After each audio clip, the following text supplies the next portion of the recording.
ವಿರಾಮದ ನಂತರ ಜಾತಕ ಫಲ ಕಾರ್ಯಕ್ರಮಕ್ಕೆ ಮತ್ತೊಮ್ಮೆ ಸ್ವಾಗತ. ಶಾಸ್ತ್ರಿಗಳ ಈ ದಿನ 12 ರಾಶಿಗಳ ಫಲಾಫಲ ಯಾವ ರೀತಿಯಾಗಿದೆ? 12 ರಾಶಿಗಳ ಫಲಾಫಲ ತಿಳಿಯುವ ಮುನ್ನ ಈ ಹೊತ್ತಿನ ಗ್ರಹಸ್ಥಿತಿಯನ್ನು ಗಮನಿಸಿಕೊಳ್ಳೋದಾದರೆ ಮೇಷರಾಶಿಯಲ್ಲಿ ಗುರು ಇರತಕ್ಕಂಥದ್ದು ದ್ವಿತೀಯದಲ್ಲಿ ಅಂದರೆ ವೃಷಭ ರಾಶಿಯಲ್ಲಿ ದಿವಸ ಮಾಂದಿ ಉದಯಾಗಿದೆ. ಚಂದ್ರ ಇರತಕ್ಕಂಥದ್ದು ಮಿಥುನ ರಾಶಿಯಲ್ಲಿ, ಕೇತು ಇರತಕ್ಕಂಥದ್ದು ಕನ್ಯಾ ರಾಶಿಯಲ್ಲಿ, ಧನುಸ್ಸು ರಾಶಿಯಲ್ಲಿ ಶುಕ್ರ, ಅಲ್ಲಿ ಬುಧ, ಶುಕ್ರ ಹಾಗೂ ಕುಜರಿದ್ದಾರೆ. ಇನ್ನು ರವಿ ಇರತಕ್ಕಂಥದ್ದು ಮಕರ ರಾಶಿಯಲ್ಲಿ, ಶನೈಶ್ಚರ ಕುಂಭ ರಾಶಿಯಲ್ಲಿ, ಮೀನ ರಾಶಿಯಲ್ಲಿ ರಾಹು. ಹೀಗಿರುವಾಗ 12 ರಾಶಿಗಳ ಫಲಾಫಲ ಹೇಗಿರ್ತದೆ ಗಮನಿಸ್ಕೊಳ್ಳೋಣ. ಮೊದಲಿಗೆ ಮೇಷರಾಶಿಯವರಿಗೆ ದಿವಸ ನೋಡಿ, ಚತುರ್ಥಾಧಿಪತಿ ತೃತೀಯದಲ್ಲಿದ್ದರೆ ಬಂಧುಗಳ ಒಂದು ಬಲದ ಮೇಲೆ ಧೈರ್ಯ ಸಾಧನೆ ಆಗುತ್ತೆ. ನನಗೆ ಸಪೋರ್ಟಿಗಿದ್ದಾರೆ, ನಾನು ಈ ಕೆಲಸ ಮಾಡ್ತೀನಿ ಅಂತಕ್ಕಂಥ ಒಂದು ಉತ್ಸಾಹ, ಧೈರ್ಯ ಎಲ್ಲ ಬಂದ್ಬಿಡುತ್ತೆ. ಆ ಥರದ ಒಂದು ಲಕ್ಷಣ ಚೆನ್ನಾಗಿದೆ. ಸಹೋದರ ಸಹಕಾರ ಚೆನ್ನಾಗಿರ್ತದೆ. ಈ ದಿವಸ ಗಂಟಲು ಬಾಧೆ ಇತ್ಯಾದಿ ಎಲ್ಲ ನಿವಾರಣೆ ಆಗುತ್ತೆ. ಆರೋಗ್ಯದಲ್ಲಿ ಚೇತರಿಕೆ ಆಗುತ್ತೆ. ದ್ವಿತೀಯದಲ್ಲಿ ಮಾಂದಿ ಇರೋದ್ರಿಂದ ಹೆಂಗೂ ಗಂಟಲು ಸರಿ ಹೋಗಿದೆ, ಚೆನ್ನಾಗಿ ತಿನ್ಬೇಡ ಅಂತಕ್ಕಂಥದ್ದೊಂದು. ಆಮೇಲೆ ತಿಂದು ಎಡವಟ್ಟು ಮಾಡ್ಕೊಳ್ಳೋದು. ಆಹಾರದಲ್ಲಿ ವ್ಯತ್ಯಾಸ ಸೂಚಿಸ್ತಾ ಇದೆ. ಖಾರ ಪದಾರ್ಥಗಳ ಸೇವನೆ ಸೂಚಿಸ್ತಾ ಇದೆ. ತಾಮಸ ಆಹಾರ, ಜಂಕ್ ಫುಡ್ ಅದು ನಿಮಗೆ ಆಗಲ್ಲ ಈ ದಿವಸ, ಹುಷಾರಾಗಿರಿ.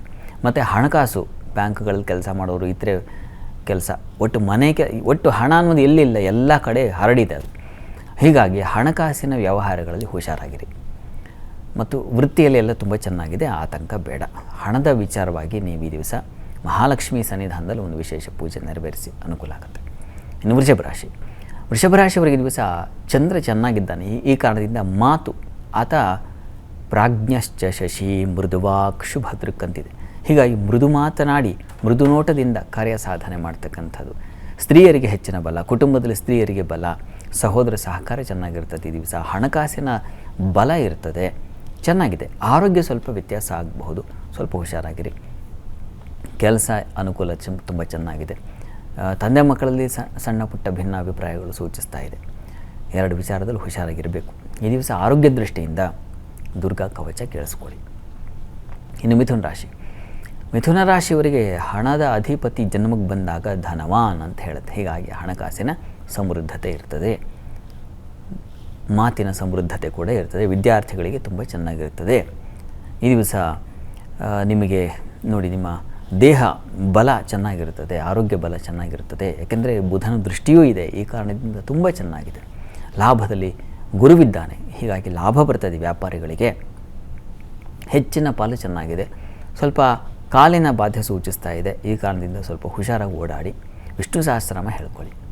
ಇನ್ನು ಕರ್ಕಟಕ ರಾಶಿಯವರಿಗೆ ವ್ಯಯದಲ್ಲಿದ್ದಾನೆ ಜನ್ಮಾಧಿಪತಿ. ಈ ಕಾರಣದಿಂದ ನಷ್ಟ, ವ್ಯಯ ಸೂಚಿಸ್ತಾ ಇದೆ. ಆರೋಗ್ಯದಲ್ಲಿ ಸ್ವಲ್ಪ ಕ್ಷೀಣವಾಗಬಹುದು, ಹುಷಾರಾಗಿರಿ. ಅದರ ಹೊರತಾಗಿ ದಾಂಪತ್ಯದಲ್ಲೂ ಅಸಮಾಧಾನ ಇದೆ. ಇವೆರಡು ವಿಚಾರದಲ್ಲಿ ಬಿಟ್ಟರೆ ಉಳಿದ ಹಾಗೆ ಲಾಭ ಇದೆ. ವೃತ್ತಿಯಲ್ಲಿ ತುಂಬ ವಿಶೇಷವಾದ ಅನುಕೂಲ ಸೂಚಿಸ್ತಾ ಇದೆ.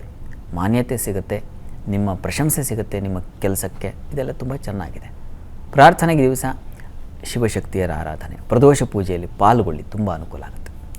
ಇನ್ನು ಸಿಂಹರಾಶಿಯವರಿಗೆ ದಿವಸ ವೃತ್ತಿಯಲ್ಲಿ ಸ್ವಲ್ಪ ಕಿರಿಕಿರಿ ಇದೆ. ಈ ದಿವಸ ಎಷ್ಟು ಶ್ರಮ ಆಗುತ್ತೆ ಅಂದರೆ ಕೆಲಸ ಸಾಕು ಅನಿಸುತ್ತೆ.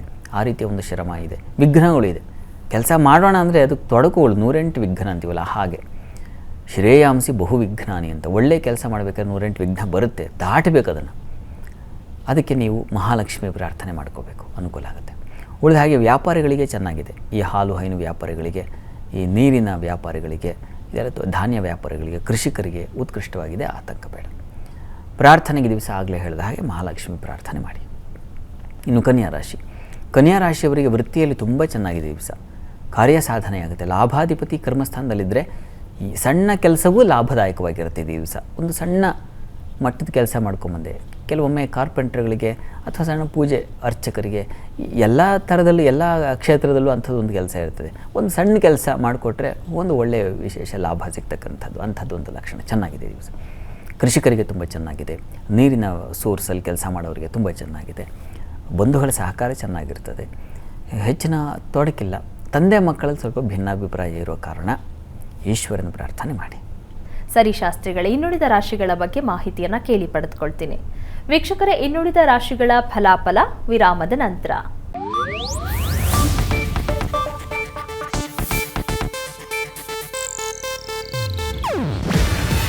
ಇದು ಏಷ್ಯಾನೆಟ್ ನ್ಯೂಸ್ ನೆಟ್ವರ್ಕ್ ಪ್ರಸ್ತುತಿ. ನೀವು ನೋಡ್ತಿದ್ದೀರಾ ಏಷ್ಯಾನೆಟ್ ಸುವರ್ಣ ನ್ಯೂಸ್.